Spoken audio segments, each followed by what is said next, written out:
Hi there, I'm Mo Geverts. Last week I participated in NOLS Wilderness First Aid training course, whatever you want to call it. And it was the best educational experience of my life. I learned a lot, met some great people, and now I feel much more prepared to take care of myself and those around me, the people I care about. It was wonderful. However, this video is not about the amazing learning experience, the best one of my life, but rather it's about my experience commuting to and from class. Unwilling to drive 260 miles round trip over the course of 5 days, I decided to stay in Sausalito and bike over the hill every morning to and from class. My route was about 7 miles or 40 minutes each way.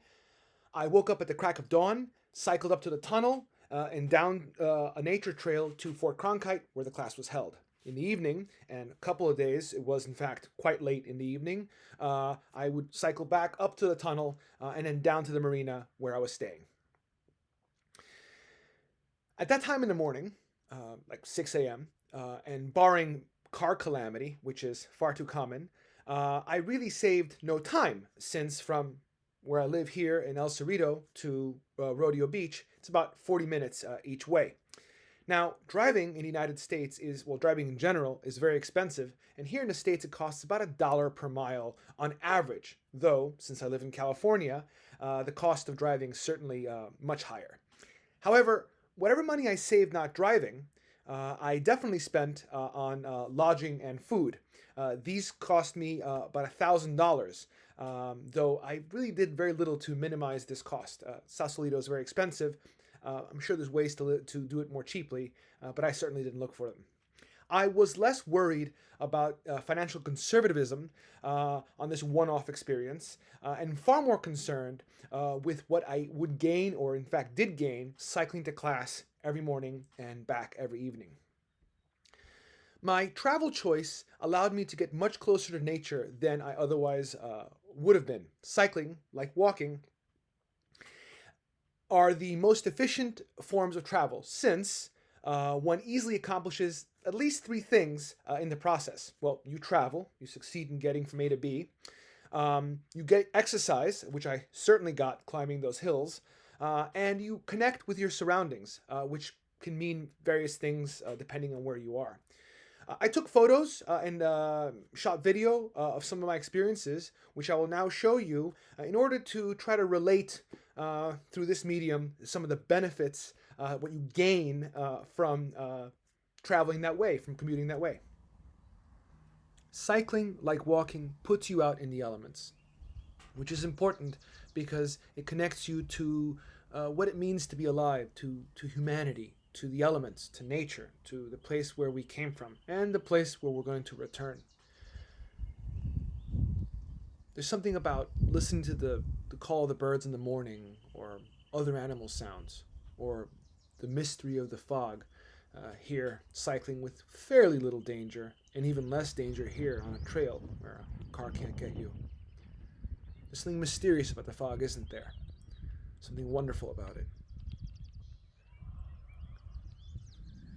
Or perhaps the stillness of the night, which you can't hear over the tires and the engine. When you cycle, you can stop and observe things, like a red-tailed hawk, or a cliff swallow. I'm going to give you a better view here with an image I downloaded from Flickr. Here we have a Wilson's warbler, with a better view here. And its sympatric, or its little ecosystem buddy, the common yellowthroat, whose calls are similar and yet very different. And on this trip, I had the opportunity to begin to learn the difference of their calls, and also learn the call of the Wrentit, a very furtive bird you almost never see. But it's not just birds; it's also mammals. Cycling back at night, got to see a nice little coyote.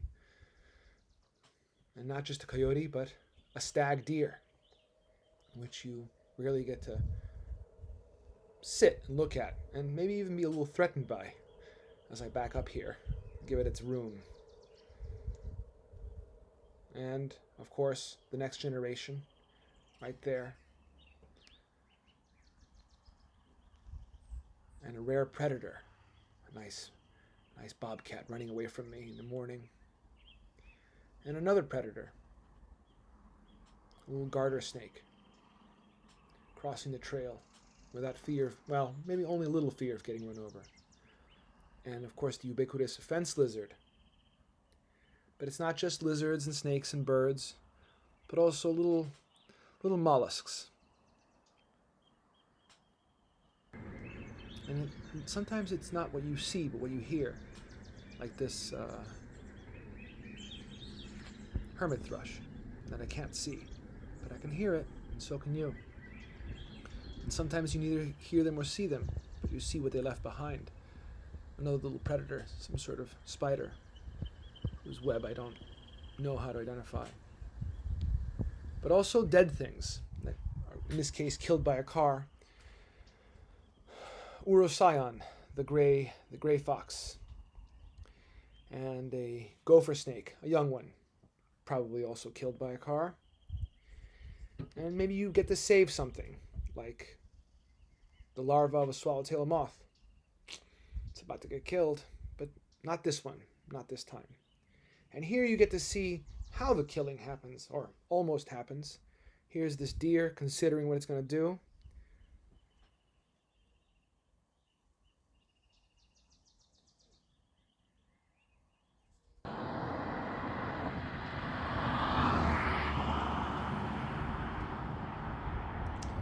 It lives on another day.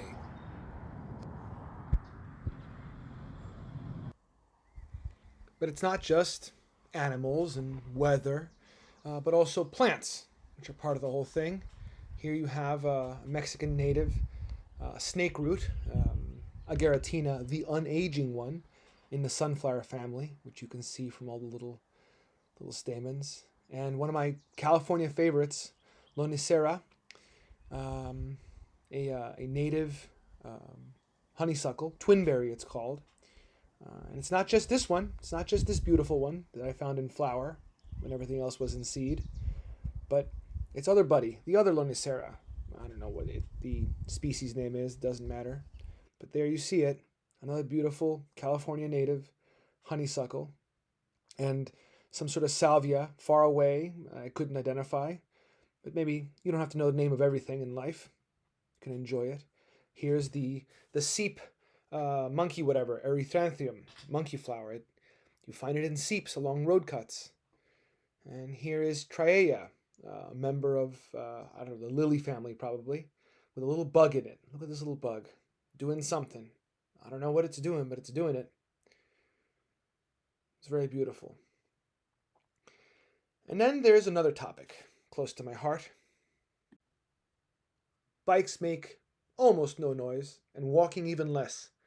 And when you travel in the morning, when there is no car traffic, or if you're lucky the way I was on this particular trip and got to do it, a lot of it on a trail, you begin to think about how disruptive car noise is, traffic noise, tire on concrete, tire on asphalt. It's pretty terrible. So here's a little snippet for you to compare how two very similar noise profiles have a very different effect on you.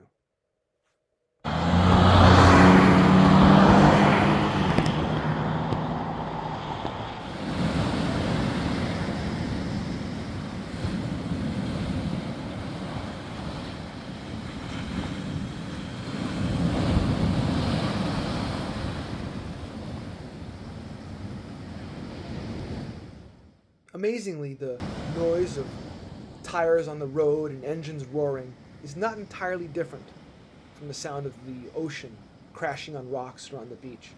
And yet, they have such a different effect on us. The cars stress us out. It's the noise of cortisol in the blood, the noise of stress. And the noise of the ocean is the noise of life and destruction in its own right. It does wear away the continent. And yet, it also creates life in a way that the highway noise never can. It is the noise of destruction, consumption. And the ocean is the place where we once came from and where our food comes from today, and our oxygen, and life in general.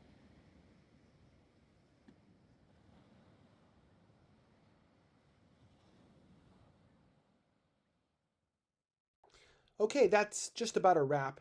I wanted to share a little bit more information with you. We said that we didn't drive 260 miles round trip to and from the course, which means that sure you know saved some gas. How much gas? That's 8.12 gallons of gas, given the burn rate of the car that is available to me. But that's also 200 pounds of CO2, about 72 kilograms of CO2 not contributed to the atmosphere, and also money not put in the pockets of ExxonMobil and their friends.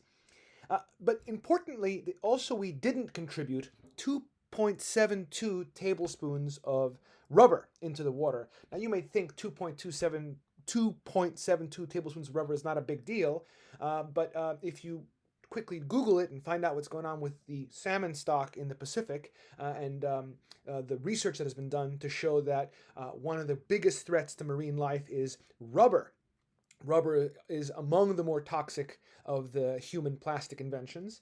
I didn't contribute that. I saved that. I contributed some because of the bike tires, but much, much, much less. And if you just do a little bit of calculations and there's stuff in the description, you realize that here in the Bay Area, by just commuting to work and back, Bay Areans are responsible for an unbelievable tonnage of rubber being put into the water, thereby helping to kill and destroy the natural systems that we and our children depend on. That said, I hope you enjoyed this video. If you'd be so kind to leave a comment regarding your foot-based or bicycle-based commute. What have you learned on one of your commutes? What have you seen? What has caught your eye? Have you met anybody interesting? Have you discovered anything? What have you experienced, good and bad? How do you connect with your environment when you commute, travel, do errands by foot, on a scooter, on a bicycle? All right, that's the question, I think. And thank you very much for your time. Let me know what you think. Take care.